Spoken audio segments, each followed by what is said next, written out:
कभी कभी मैं सोचती हूँ कि मैं गोलोक छोड़कर इस वृंदावन में ये पीड़ा सहने क्यों चली आई।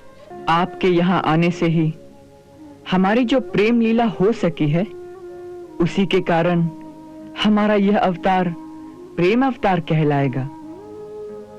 अन्यथा तो हमें इस अवतार में मृत्यु लोक में बड़े कठोर कार्य करने हैं।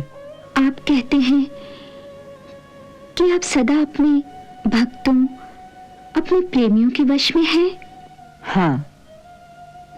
जो वो कहें आप उसे अवश्य मानते हैं?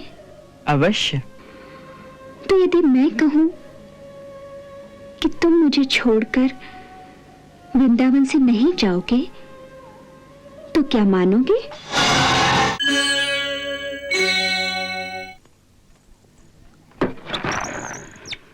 क्या बात है? सुना है कल सवेरे कान्हा गोकुल छोड़कर जा रहा है। हाँ?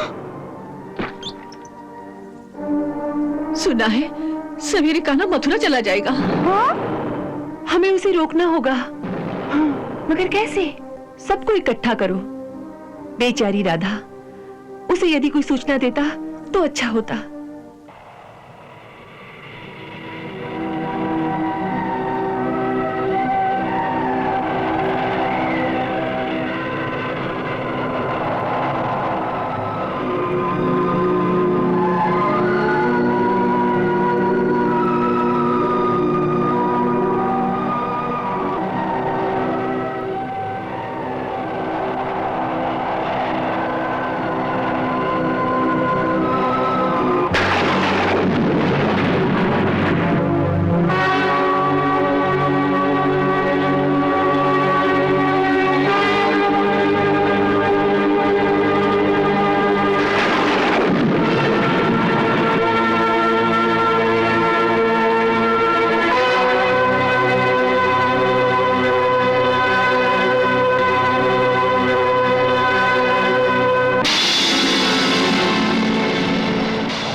हाँ राधे, अब जाने का समय हो गया है।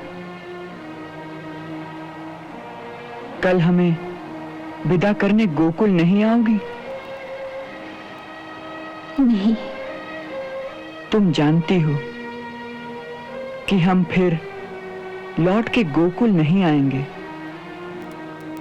इसीलिए जाने से पहले एक बार दर्शनों की अभिलाषा है। आप तो भगवान हैं, आपको किसी बात की अभिलाषा कैसी? अभिलाषा, लालसा तो केवल मानवों को होती है। हाँ राधे, तुम ठीक कहती हो। भगवान को कोई मानवीय अभिलाषा नहीं होती, परंतु भगवान भी प्रेम का भूखा अवश्य होता है। भगवान को और किसी वस्तु की आवश्यकता नहीं, केवल प्रेम की आवश्यकता उसे भी होती है। राधे, ये एक ऐसा बंधन है जिसे ना हम तोड़ सकते हैं और ना ही तोड़ना चाहते हैं। इसीलिए एक छोटी सी विनती की है तुम बड़े कठोर हो। जो प्रेम में विवश हो उसे और भी विवश किए जाते हो। सबके सामने मेरी विवशता का दृश्य दिखाकर मेरी और भी हंसी उड़ाना चाहते हो। नहीं राधे, हम एकांत में मिलेंगे। जैसी तुम्हारी आज्ञा।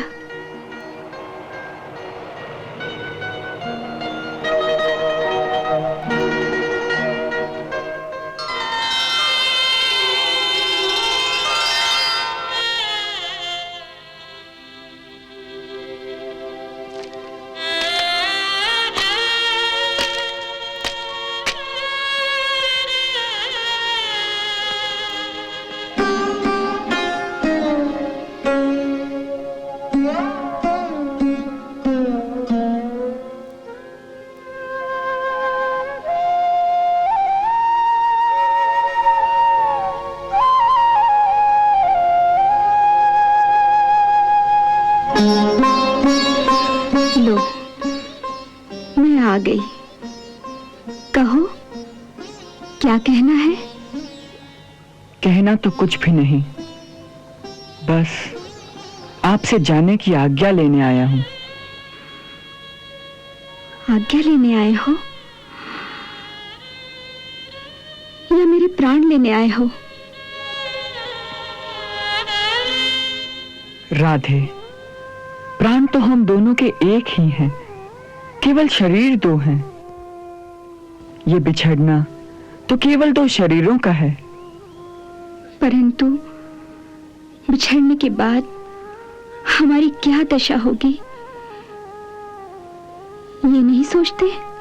सोचता हूं, परंतु जो निर्धारित हो चुकी है वो लीला तो हमें करनी ही होगी। जिस कार्य को करने का भार उठाया है वो कर्तव्य तो हमें पूरा करना ही होगा। ये तो आप जानती हैं। हाँ, जानती हूं कि आपको अपनी लीला, अपना कर्तव्य राधा से भी अधिक प्यारा है। परंतु आप ये नहीं जानते कि राधा को आपसे अधिक प्यारा और कुछ भी नहीं।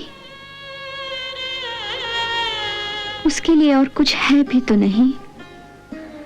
राधा के सारे कर्तव्य, सारे कार्य, उसकी सारी आशाएं, आकांक्षाएं, उसकी सारी पूजाएं, अर्चनाएं, ये सब कृष्ण के चरणों में ही अर्पित हैं। इन श्री चरणों को आप हमसे दूर ले जाएंगे तो जैसे यज्ञ के पश्चात यज्ञ कुंड में केवल जली हुई लकड़ियों की राख रह जाती है, उसी प्रकार आपके जाने के पश्चात वृंदावन में केवल राधा की भस्म ही रह जाएगी।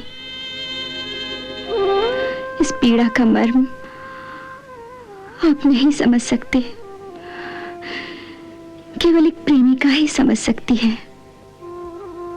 केवल प्रेमिका ही क्यों, प्रेमी के हृदय में भी तो पीड़ा होती है। उतनी नहीं, प्रेमी तो अपने पुरुषत्व का सहारा लेकर पीड़ा को सह लेता है, परंतु प्रेमिका का तो एक ही सहारा होता है, उसका प्रेमी। वो भी उसको छोड़कर चला जाए तो वो इस पीड़ा को कैसे सहे?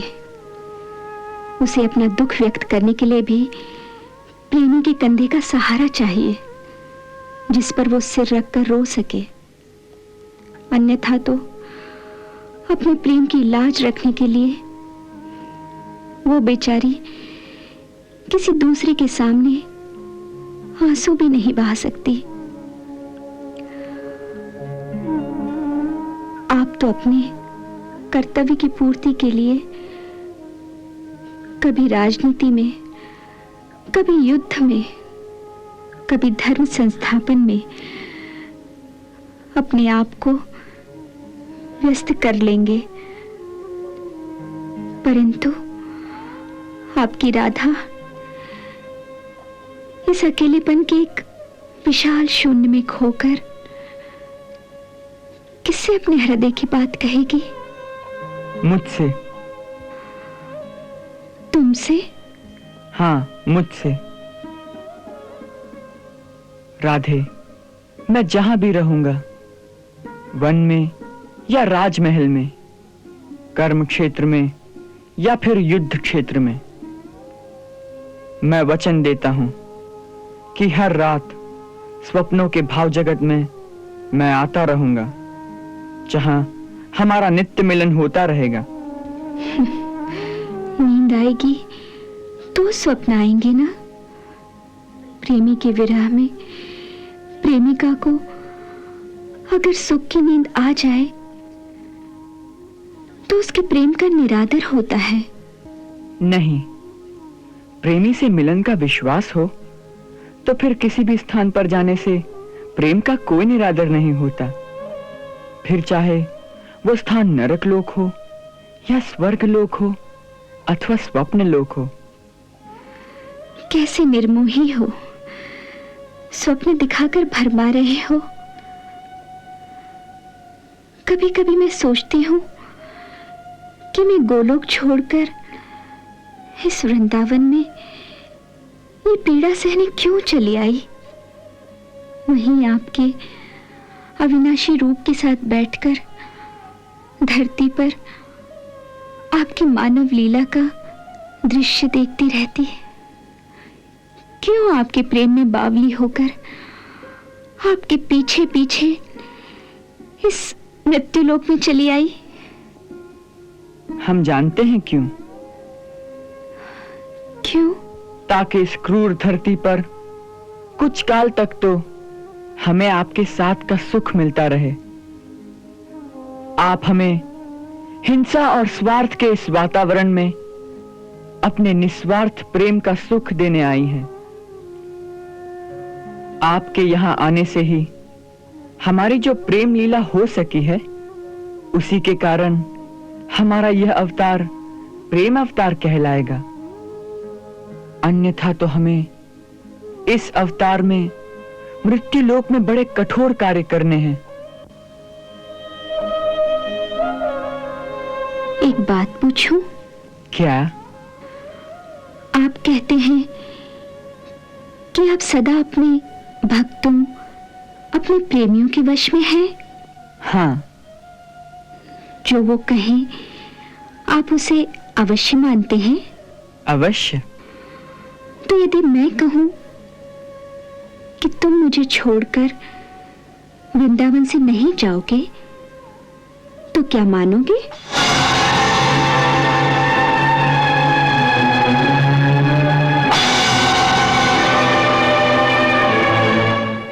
यदि आज्ञा दोगी तो अवश्य मानूंगा। तो ठीक है, मैं आज्ञा देती हूं। मुझे वचन दो कि तुम यहीं मेरे पास रहोगे।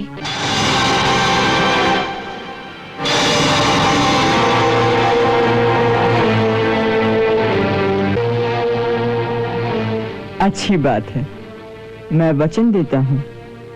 तुम्हारी आज्ञा बिना मैं नहीं जाऊंगा।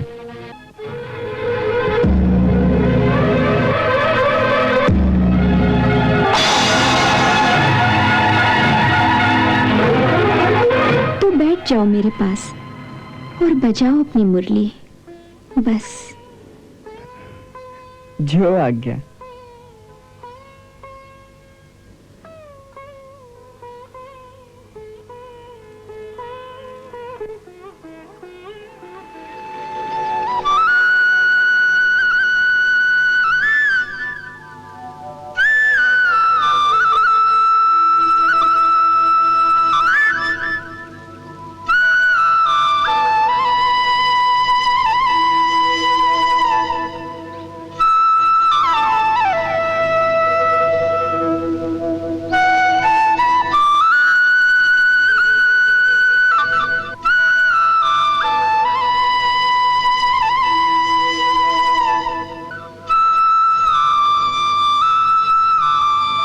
त्राहिमाम त्राहिमाम त्राहिमाम त्राहिमाम, हमारी रक्षा करो माता, हमारी रक्षा करो माता।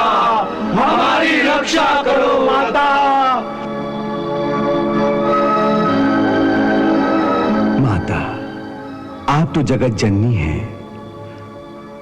आप समस्त प्राणियों की आधारभूता हैं। आप ही भगवान श्री कृष्ण की आह्लादनी शक्ति हैं। और आप तो जानती ही हैं कि प्रभु का यह अवतार धर्म की संस्थापना और अधर्म का नाश करने के लिए ही हुआ है।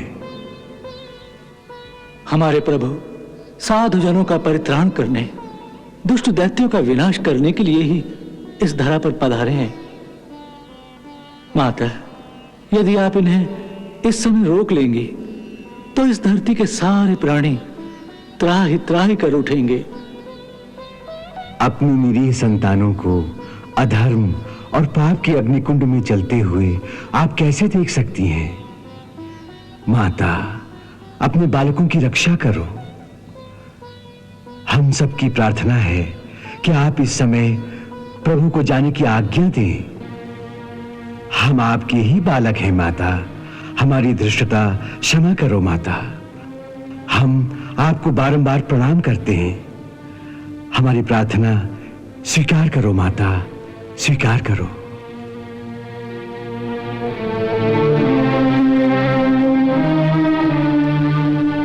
स्वयं हार गए तो देवताओं को सहायता के लिए बुला लिया। हमने किसी को नहीं बुलाया। अब तो आप जाने और आपकी संतान।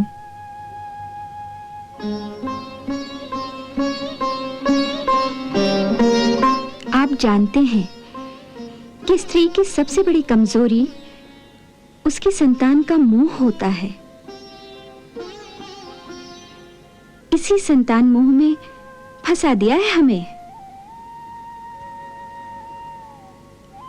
हमने आपकी प्रार्थना स्वीकार कर ली। आप सबका कल्याण हो। जगत जननी श्री राधे रानी की, जगत जननी श्री राधे रानी की, जगत जननी श्री राधे रानी की, जगत जननी श्री राधे रानी की।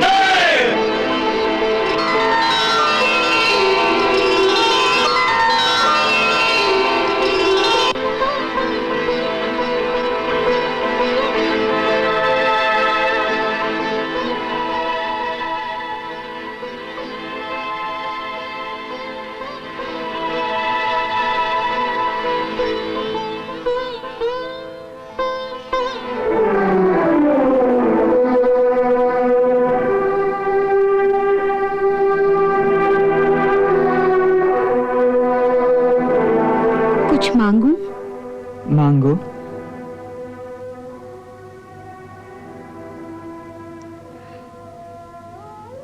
जाने से पहले मुझे 2 वचन दे के जाओ।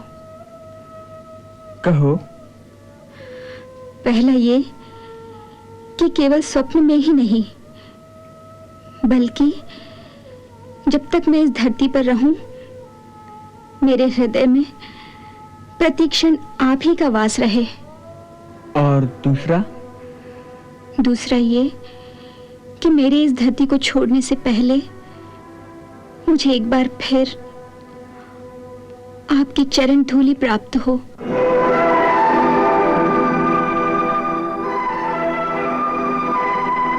मैं वचन देता हूं, परंतु एक वचन मैं तुमसे भी मांगता हूं। आज्ञा। तुम अश्रु नहीं बहाओगी।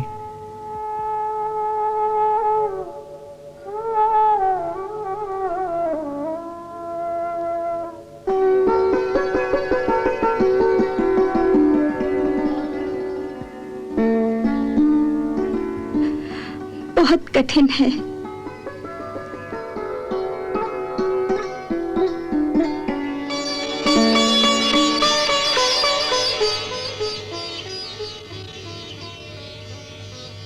राधे, तुम्हारा एक भी अश्रु मेरे कर्म पथ पर मेरे सामने खड़ा होकर मेरा रास्ता रोक सकता है।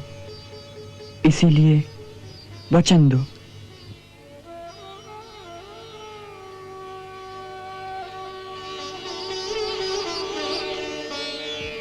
अभी अश्रु नहीं बहेंगे। मैं वचन देती हूँ।